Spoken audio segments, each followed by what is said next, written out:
आज कुरुक्षेत्र के तृतीय सर्ग का भावार्थ सुना रही हूँ। तो भीष्म पितामह युधिष्ठिर से कह रहे हैं कि देखो धर्मराज, युद्ध निंदनीय है, लेकिन वो शांति जो अनीति पर बैठी है वो क्या शांति है?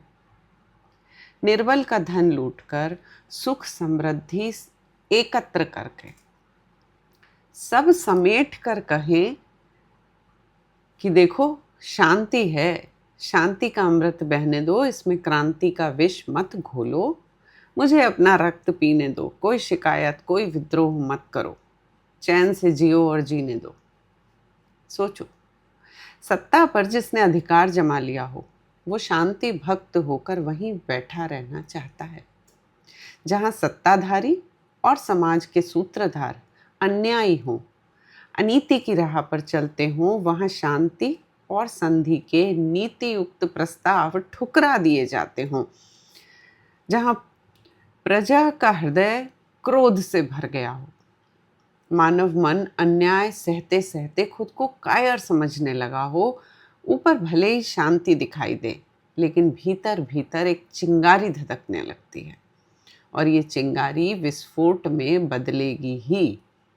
ये देखकर भी यदि सत्ताधारी सजग ना हो, वहां ये दबी हुई चिंगारी किसी दिन संयम तोड़कर ज्वालामुखी सी फूट पड़े तो बोलो कौन उत्तरदायी है?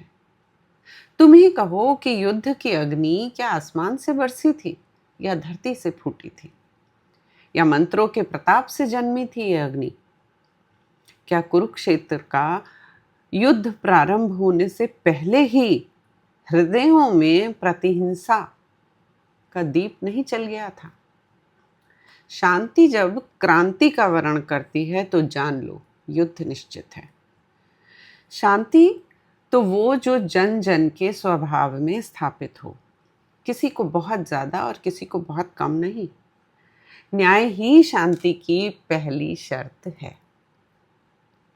यदि न्याय नहीं तो शांति कृत्रिम है, जो स्वयं से ही डरती है, और इस कृत्रिम शांति व्यवस्था में जिसे सर्व सुलभ है वो तो उसी शांति को बनाए रखना चाहेगा ना। लेकिन ये कृत्रिम शांति जिनकी अस्थियां चबाकर, जिनका रक्त पीकर फलती फूलती है, उनके हृदय की पीड़ा को समझो। न्यायोचित अधिकार मांगने से न मिले तो लड़ना पाप नहीं है। तपस्या कभी भी हिंसा का आघात सहन नहीं कर पाती है। मन की शांति प्यारी थी तो वन से क्यों आए? याद करो, भीम को विष दे दिया गया, लाक्षागृह में पांडवों को जलाने का प्रयास किया गया, कितने बरस वनवासी होकर रहे, द्रौपदी का किस तरह अपमान करा गया। तुमने तो क्षमा, दया, तप, त्याग, मनोबल सबका सहारा लिया था, पर कौरवों ने तुम्हारी क्षमाशीलता को कायरता ही समझा ना। अत्याचारी के आगे कोमल होकर वीर मनुज कायर ही समझा जाता है। सहनशीलता को तभी प्रणाम किया जाता है जब उसके पीछे बल की चमक होती है। जहां लड़ने की सामर्थ्य नहीं है वहां क्षमा का कोई मोल नहीं है। जो क्षमा के पीछे, क्षमा के आवरण में कायरता को छिपाए बैठे हैं, वो कैसे समझें उस ज्वाला को जो सहन करने से ही परे है। अन्याय से जिनका खून उबल नहीं जाता, जिनकी भुजाएं फड़कने नहीं लगती, जिनको अपने भुजबल का सहारा नहीं, वो ही आत्मबल के सहारे बैठे होते हैं। जिन्हें प्रहार करना आता ही नहीं वो क्या लड़ेंगे शत्रु से? उनके पास सहिष्णुता ही एकमात्र रास्ता है। लेकिन उस क्षमा का कोई महत्व नहीं। वीरों के लिए प्रतिशोधहीनता महापाप है। खामोशी से अपमान का घूंट वो पीते हैं जिनमें वीरता का ताप नहीं है। जिनके हाथ में धनुष, तरकश में तीर हैं, वो चोट खाकर चुप कैसे रहेंगे? प्रतिशोध तो मानव का जन्मसिद्ध अधिकार है। युद्ध को अनीति, अत्याचार करने वाला निमंत्रण देता है, या वो जो अनीति को कुचल कर उस पर पांव रखता है? वो जो शांति का एक व्यूह रचकर सुख लूटता है, और या वो जो अशांति की ज्वाला में निरंतर जल रहा है? कौन बुलाता है युद्ध को? जो जाल बुनता है या जो जाल तोड़ने के लिए क्रोध में आता है? शोषण करते हुए जो शांति दिखाई देती है वो असल में कृत्रिम शांति है। उसे सह जाना मनुष्यत्व की हार है। ईश्वर और पौरुष दोनों का अपमान है। पाप तो मनुष्यत्व का मरना है, और जहां मनुष्यत्व मरता हो वहां क्रांति ही धर्म है। भूल गए धर्मराज, पृथ्वी पर चारों ओर छल और अहंकार है। मैं भी चाहता हूं करुणा, प्रेम, अहिंसा का राज हो। सारे मनुष्य प्रेम के साथ रहें। पृथ्वी पर स्नेह का साम्राज्य हो।